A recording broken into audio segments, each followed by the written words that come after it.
할렐루야. 하나님의 크신 은혜가 오늘 주의 전에 나오신 여러분 모두에게 함께 하시기를 축복합니다. 저는 오늘 여러분과 함께 한 알의 밀알처럼 이란 제목을 통해서 하나님의 은혜를 나누고자 합니다.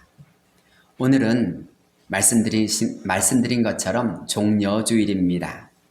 종려주일을 시작으로 이번 한 주간은 고난주간으로 보내게 되며 다음 주일은 부활주일로 이어집니다.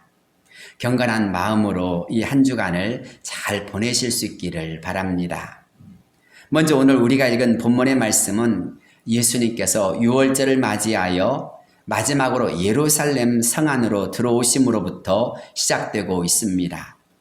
평상시에는 제자들과 함께 그냥 걸어서 입성하셨지만 마지막 예루살렘 입성은 예전과 전혀 달랐습니다.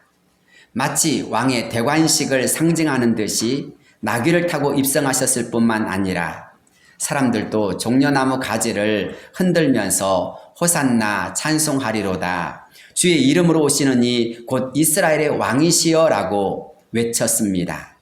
그래서 이를 기념하여 교회는 이날을 종려주일로 지켜오고 있습니다. 그런데 예수님께서 왜 예루살렘에 올라오셨을까요? 요한복음 12장 10절로부터 11절 말씀을 보십시오. 대제사장들이 나사로까지 죽이려고 모이하니 나사로 때문에 많은 유대인이 가서 예수를 믿음이러라. 분명 예루살렘의 제사장들과 바리새인들은 예수님을 죽이려고 호시탐탐 기회를 엿보며 서로 의논하고 있었습니다. 그런데 죽은 지 나흘이나 되었던 나사로가 살아났다는 소문이 나자 명절을 즈음하여 예루살렘에 와 있던 수많은 사람들이 베다니로 몰려가서 나사로도 보고 예수님의 말씀도 들으면서 예수님을 믿는 사람들이 더 많아지기 시작하였습니다. 수많은 사람들이 나사로도 보며 예수님의 말씀도 들으면서 정말 이런 일이 어떻게 일어날 수 있을까? 저가 하나님의 아들이 아니라면, 메시아가 아니라면 이런 일은 결코 일어날 수 없다라고 말하면서 그것을 보는 사람들은 다 예수님을 믿고 따르기 시작하였습니다. 그러자 대제사장들은 예수님뿐만 아니라 나사로까지 죽이려고 계획을 세운 것입니다. 그것을 예수님께서도 잘 알고 있었을 것입니다. 그런데 그런 사람들과 달리 예수님은 보란듯이 벳바게에서부터 예루살렘까지 나귀를 타시고 예루살렘으로 올라가셨습니다. 그럼 그 이유가 도대체 무엇이냐라는 것입니다. 자신이 십자가에서 죽어야만 온 인류를 구원하실 수 있기 때문입니다. 그것이 하나님의 뜻이자 예수님에게 주어진 사명임을 깨달았기 때문입니다. 24절 말씀을 보십시오. 한 알의 밀알이 땅에 떨어져 죽지 아니하면 한 알 그대로 있고 죽으면 많은 열매를 맺느니라. 또 27절 말씀을 보십시오. 지금 내 마음이 괴로우니 무슨 말을 하리요? 아버지여 나를 구원하여 이때를 면하게 하여 주옵소서. 그러나 내가 이를 위하여 이때에 왔나이다. 예수님은 자신이 죽어야 인류가 산다는 것을 아셨습니다. 예수님이 죽으심으로 구원의 길이 열리고 생명의 역사가 일어남을 아셨습니다. 그러나 십자가의 고난과 죽음의 길이 얼마나 무섭고 두려운 일입니까? 예수님께서도 그것을 잘 알고 계신 것입니다. 그래서 어쩌면 마음이 괴롭다고 고백하신 것이 아닐까요? 그래서 주님께서도 그런 힘든 마음을 이렇게 하나님께 아뢰지 않았습니까? 아버지여, 나를 구원하여 이때를 면하게 하여 주옵소서. 어렵고 힘든 일을 만나면 일단 피하고 싶은 것이 사람의 마음입니다. 여러분은 어떻습니까? 고난이 찾아올 때, 어려움이 다가올 때 그것을 어떻게 하면 피하고 어떻게 하면 극복할 수 있을까? 정말 그런 마음이 가득하지 않습니까? 그런데 우리 주님을 보십시오. 그 기도는 오래가지 않습니다. 주님은 자신의 마음을 고쳐잡고 다시 하나님께 기도하기 시작합니다. 자신에게 주어진 본분과 그 사명을 다시 새롭게 하는 기도를 드립니다. 그래서 내가 이를 위하여 이때에 왔나이다라고 하나님께 기도하고 있습니다. 그렇습니다. 우리 주님은 그렇게 끝까지 자신의 사명을 감당하고자 하셨고 또 하나님의 뜻을 붙잡고자 하셨습니다. 그래서 나귀를 타셨고 예루살렘으로 올라가셨으며 하늘의 미랄처럼 죽는 삶을 택한 것입니다. 아무 죄도 없으신 우리 주님께서 그렇게 죽음의 길을 걷고 있는 것입니다. 그러자 이로 인해 어떤 역사가 일어났습니까? 바로 오늘 우리가 읽은 성경 말씀을 보십시오. 하나님의 사랑이 확증되는 역사가 일어났다고 하였습니다. 예수님만 믿으면 구원을 얻게 되었고 의롭다 하심을 얻게 되었으며 하나님의 자녀가 되는 놀라운 길이 열린 것입니다. 로마서 5장 6절로부터 10절 말씀이지요. 우리가 아직 연약할 때에 기약대로 그리스도께서 경건하지 않은 자를 위하여 죽으셨도다. 의인을 위하여 죽는 자가 쉽지 않고 선인을 위하여 용감히 죽는 자가 혹 있거니와 우리가 아직 죄인 되었을 때에 그리스도께서 우리를 위하여 죽으심으로 하나님께서 우리에 대한 자기의 사랑을 확증하셨느니라. 그러면 이제 우리가 그의 피로 말미암아 의롭다 하심을 받았으니 더 그로 말미암아 진노하심에서 구원을 받을 것이니 곧 우리가 원수 되었을 때에 그의 아들의 죽으심으로 말미암아 하나님과 화목하게 되었은즉 화목하게 된 자로서는 더욱 그의 살아나심으로 말미암아 구원을 받을 것이니라. 할렐루야. 그렇습니다. 우리 주님 때문에 우리가 살아난 것입니다. 우리 주님 때문에 우리가 의롭다 하심을 얻게 되었고 하나님과 화목된 자가 된 것입니다. 하늘의 밀이 땅에 떨어져 죽으면 많은 열매를 맺는 것처럼 우리 주님의 죽어주심으로 말미암아 우리가 살게 되고 하나님의 자녀가 되고 의롭다 하심을 얻게 되어졌으며 영원한 하나님의 나라가 우리의 기업이 되어지는 놀라운 축복의 역사가 일어난 것입니다. 사랑하는 성도 여러분, 하늘의 미랄이 되기 위하여 예수님은 예루살렘으로 걸어가셨고 십자가를 향하여 전진하셨고 또 하나님의 뜻을 이루기 위하여서 아니 더 나아가 이 모든 것을 통해 저와 여러분을 살리시고자 한 것입니다. 두 번째로 우리 주님은 가장 고통스러운 순간 하나님의 영광을 구하였습니다. 오늘 본문을 다시 한번 생각해 보십시오. 본문이 어떻게 시작되고 있습니까? 예수님께서 나귀를 타고 예루살렘 성에 입성하신 이후에 헬라인 몇 사람이 빌립에게 예수님 뵙기를 청함으로부터 시작되었습니다. 그 당시 유대인과 이방인의 교제는 율법으로 엄격히 금지되고 있었습니다. 따라서 빌립은 이 일을 어떻게 하면 좋을지 고민하다가 안드레에게 의논한 것 같습니다. 그런데 안드레가 어떤 사람입니까? 예수님을 위해서라면 그 어떤 일도 주저하지 않는 믿음의 사람이자 행동파였습니다. 그는 곧 빌립과 함께 이 사실을 예수님께로 가서 알렸습니다. 그러자 예수님은 인자가 영광을 얻을 때가 왔도다라고 말씀하신 것입니다. 유대인의 범주를 뛰어넘어서 이젠 헬라 사람들마저도 주님을 찾은 것입니다. 주님의 능력과 이름이 헬라 사람들이 찾아올 만큼 온 세상에 널리 전파되었다라는 것입니다. 그런데 성경을 보십시오. 주님은 그런 순간 영광을 얼마든지 누리시거나 자랑하실 수도 있지만 거기에 묶이지 않습니다. 오히려 그럴수록 하나님이 맡겨주신 사명에 더 집중하시면서 최선을 다해 아버지의 이름을 영광스럽게 하옵소서라고 기도하고 있습니다. 자신의 자랑과 영광에 도취되는 것이 아니라 오히려 그런 때일수록 하나님의 이름이 영화롭게 되기를 구하신 것입니다. 사랑하는 성도 여러분, 우리는 힘들고 어려운 일이 생기는 순간 그것을 피하려고 하거나 그것이 자신에게 떠나가기를 간구합니다. 빨리 질병이 치료되어지거나 그 문제와 고난이 해결되게 해달라고 간절히 간구합니다. 반대로 내가 뭔가 자랑할 거리가 생기거나 뽐을 낼 수 있는 기회가 생긴다면 그것은 참지를 못합니다. 아니, 그것은 쭉 길게 늘어뜨려서라도 더 많이, 더 오래 자랑하고 싶은 마음입니다. 아니, 한시도 참을 수가 없어서 입이 근질거려 가만히 있을 수 없는 사람들이 거의 대부분입니다. 그런데 주님을 보십시오. 주님은 가장 기뻐하실 순간에 오히려 더 사명에 집중하십니다. 하나님의 뜻을 구하며 하나님의 영광을 구하셨습니다. 그러자 어떤 역사가 일어났습니까? 즉시 하나님의 응답이 들려왔다고 했습니다. 28절이지요. 아버지여, 아버지 이름을 영광스럽게 하옵소서 하시니 이 하늘에서 소리가 나서 이르되 내가 이미 영광스럽게 하였고 또다시 영광스럽게 하리라 하시니, 그렇습니다. 주님이 하나님의 영광을 구하자 곧바로 천둥 같은 하나님의 음성이 들려왔습니다.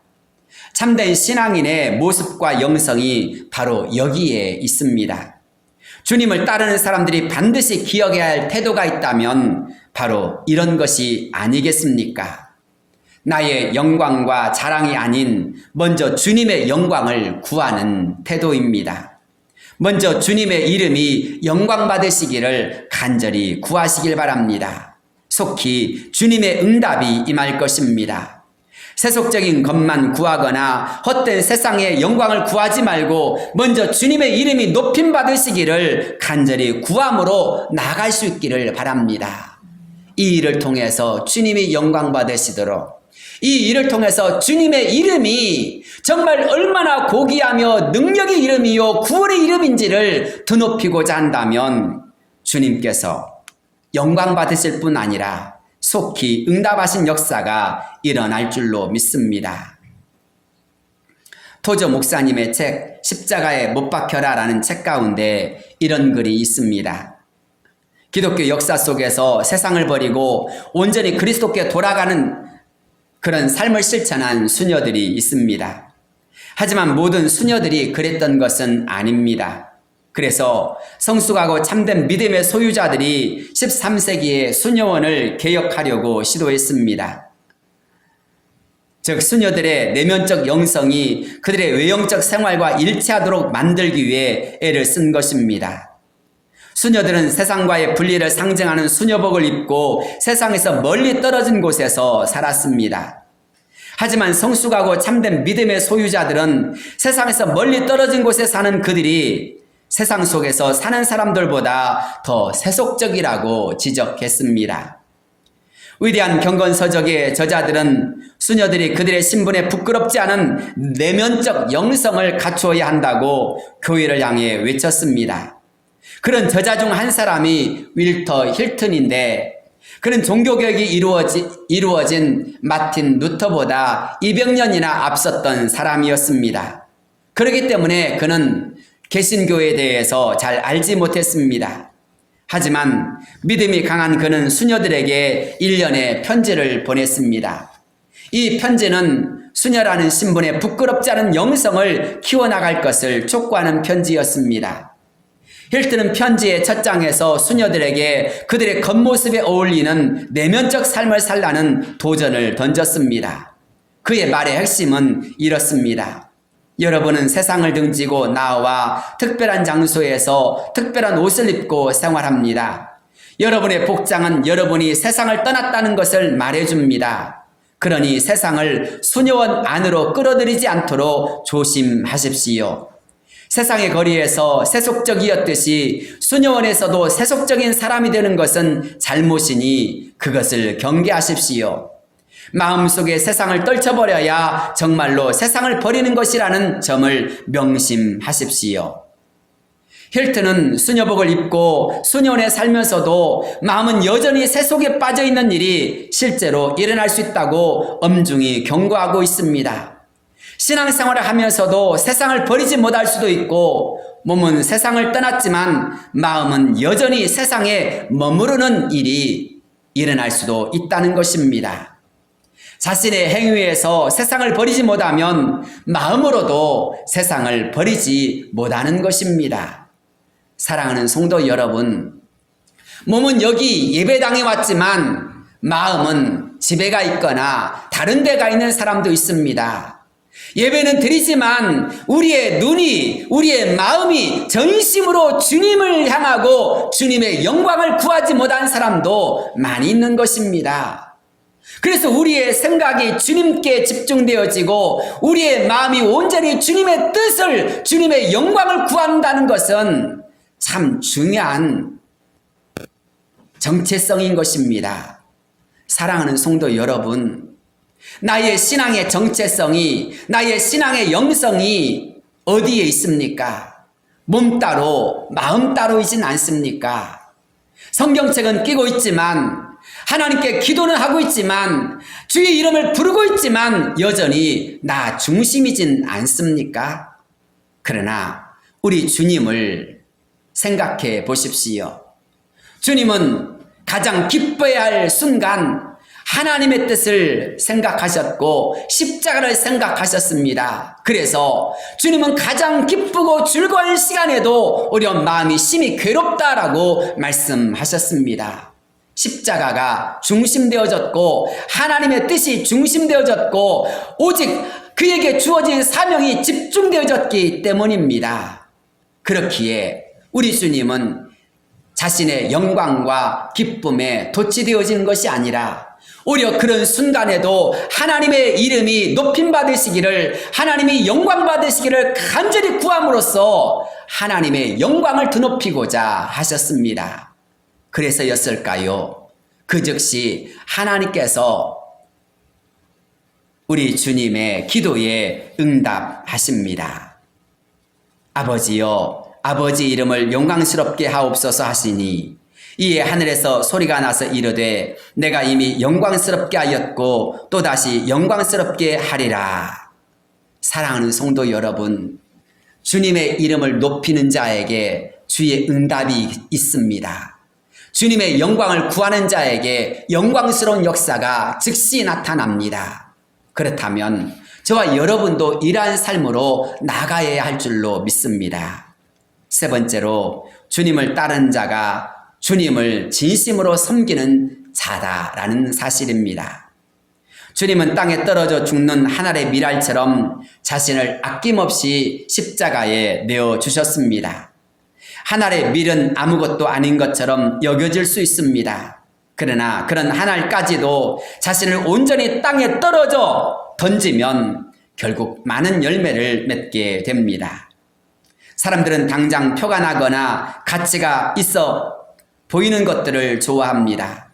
그러나 세상에 중요한 것들은 당장 표가 나지 않고 오랜 시간이 걸려야 하는 것들이 많습니다.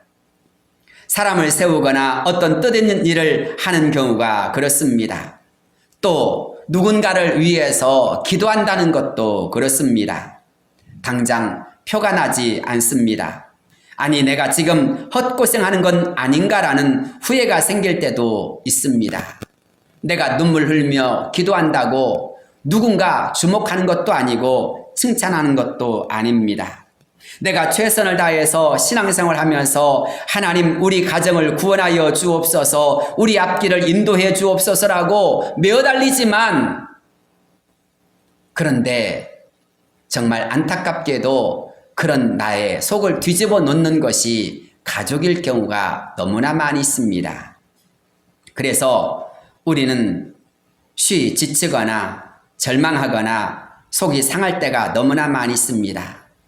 하나님의 역사가 빨리 그 순간 나타나면 너무 좋겠는데 응답의 시간은 때때로 길어지거나 쉽게 이루어지지 않을 때 믿음의 사람들조차도 낙심하는 경우가 생깁니다.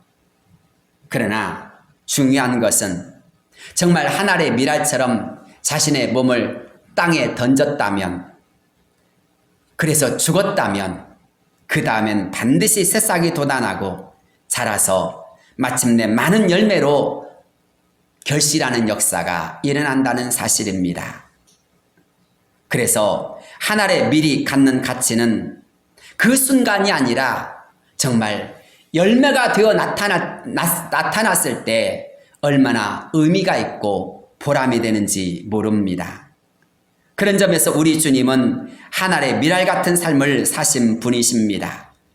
주님은 십자가를 말씀하셨고 또 십자가를 향해 묵묵히 걸어가셨습니다. 32절 말씀이지요. 내가 땅에서 들리면 모든 사람을 내게로 이끌겠노라 하시니 이렇게 말씀하시면 자기가 어떠한 죽음으로 죽을 것을 보이심이러라. 그렇습니다. 주님은 십자가의 죽음을 피하지 않았습니다. 사람들로부터 침뱉음과 매맞음과 또한 배반을 그는 피하지 않았습니다. 십자가의 고난과 죽음이 있어야 생명이 살아나고 온 인류를 구원하시기 위한 하나님의 뜻이 이루어지기 때문입니다. 그래서일까요? 주님은 자신뿐만 아니라 주님을 따른 자들에게도 바로 이 섬김의 삶을 살라고 말씀하십니다. 하늘의 미랄처럼 희생하는 삶, 사랑하는 삶을 살라고 말씀하십니다.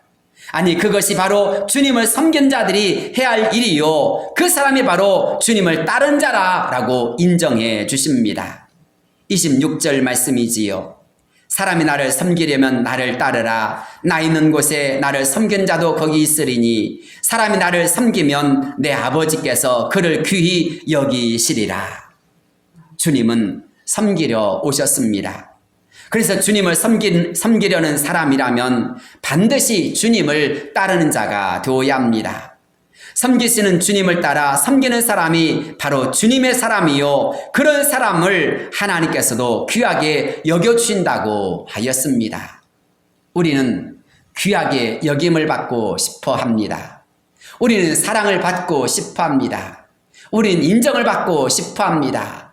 우리는 주님의 사람이고 또 주님으로부터 인정받는 자이고자 합니다.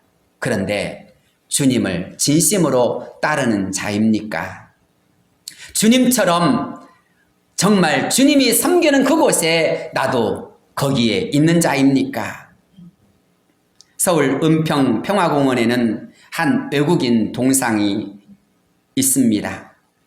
그 주인공은 윌리엄 해밀턴 쇼 대위로 한국 전쟁에 참전해서 인천 상륙작전 후에 서울 탈환작전에서 전사했습니다. 참전 당시 미국 하버드 대학에서 박사과정을 받던 그는 이미 상원학교 교관으로 복무했음에도 불구하고 재입대해서 한국 전쟁에 참전했습니다. 그의 아버지는 1921년 조선에 선교사로 들어와서 평양 광성학교에서 학생들을 가르쳤던 윌리엄 해밀턴 쇼, 한국 이름으로 서위렴 선교사입니다. 아버지와 이름이 같았던 쇼 대위는 1922년 평양에서 태어나 아버지처럼 살다가 이 세상을 떠났습니다. 그리고 휴전 후 양화진 외국인 묘지에 묻혔습니다. 그는 한국 전쟁 참전을 결심할 때에 부모에게 이런 편지를 보냈습니다. 아내와 저는 앞으로 한국에 가서 선교사로 봉사할 것인데 지금 전쟁 중인 한국을 돕지 않고 다른 사람의 희생으로 평화가 이루어지고 난 다음에 선교사로 가는 것은 바르지 못하다고 생각합니다. 쇼 대위가 전사한 후 무려 6,000명에 가까운 사람들이 기부해서 대전에 해밀턴 쇼 기념 예배당을 세웠습니다. 그는 하나님 앞에서 자신의 존재 이유를 분명히 알고 그 소명에 자신을 온전히 헌신한 제자의 귀한 삶을 보여주었습니다. 하나님이 나라는 존재에게 주신 귀한 사명을 위해 자신을 일으켜 세우고 있습니까? 하나님의 창조의 사역으로 이 땅에 존재하게 된 우리는 존재 목적을 이룸으로써 그분께 영광 돌려야 합니다. 그냥 있는 한 알의 밀도 그냥 있는 한 알의 밀은 유용하지 않습니다. 그러나 땅에 떨어져 죽는 한 알의 밀은 보이지 않는 것 같지만 훗날 그 가치는 계산할 수 없는 것으로 나타납니다. 더 의미 있고 더 아름다운 것이 됩니다. 하나님이 지금 나를 통해 이루시고자 하는 그 가치 있는 일을 위해 지금 우리는 무엇을 하고 있습니까? 해밀턴 쇼 대위처럼 다른 사람의 희생으로 평화가 이루어지고 난 다음에 선교사로 가는 것은 바르지 못하다고 생각합니다. 그 마음의 결단이 어쩌면 우리의 마음이어야 하지 않겠습니까? 다른 사람들이 다 이루고 난 다음에 거기에 숟가락 얹는 사람을 누가 좋아하겠습니까? 한 알의 밀은 땅에 떨어질 때 그것이 바로 그 존재의 가치이자 그것이 바로 그것의 사명이기도 합니다.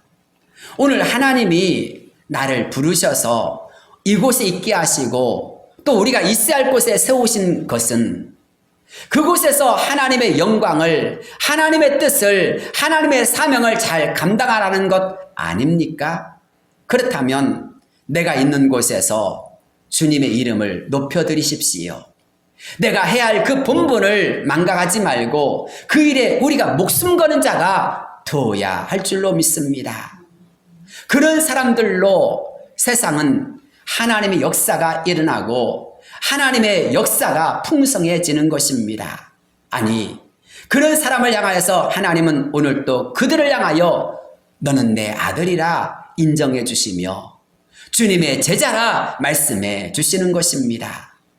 저와 여러분 모두가 그렇게 주님을 향하여 달려가고 주님으로부터 세움받는 신실한 믿음의 사람들이 다 되시기를 바랍니다. 주님은 십자가에서 달리셨습니다. 오늘 우리가 읽은 성경 말씀처럼 내가 땅에서 들리면 모든 사람을 내게로 이끌겠노라 하셨던 것처럼 주님께서 땅에서 들리심으로 말미암아 십자가에 달리심으로 말미암아 하나님의 뜻을 이루셨고 그것을 통해서 저와 여러분이 구원받으며 하나님의 자녀가 된 것입니다. 그렇다면 오늘 우리도 나를 드리는 자가 되어야 할 줄로 믿습니다. 나를 온전히 주님께 드리고 나를 필요한 그곳에 드림으로 말미암아 때로는 나의 무릎이 그 누군가의 영혼을 살리는 역사가 일어나고 나의 두 손과 두 발이 그 누군가를 살리는 역사가 이루어질 때 하나님의 뜻은 그리고 하나님의 나라는 더 힘있게 드러날 줄로 믿습니다. 또한 그 사람을 하나님은 귀히 여기시고 그 사람을 진정으로 하나님의 자녀라 인정해 주신 역사가 이루어질 줄로 믿습니다. 기도하겠습니다.